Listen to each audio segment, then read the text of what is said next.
นาจังว่าพูดกันนาคนามเจ้าแม่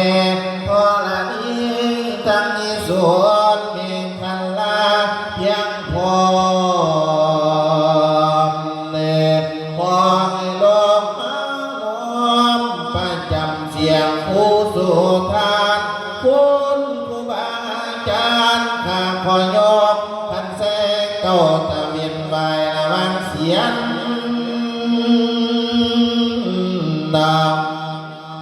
จังว่าได้ขั้นตอนนี้ก้าวจึงสาขันโกไทยละขันยินทางทิ้งว่า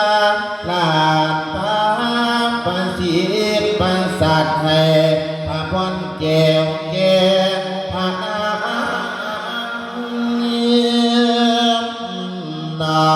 มองเห็นทางบักพังก้อนน้ำพระเนตรดวงมองไหลละในดวงใจกำมลหมอกเอากระสันถึงไทยให้เจ้าไปดีทอนพูดสันอี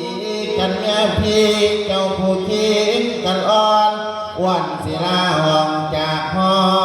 พี่พอยคันหลงโอ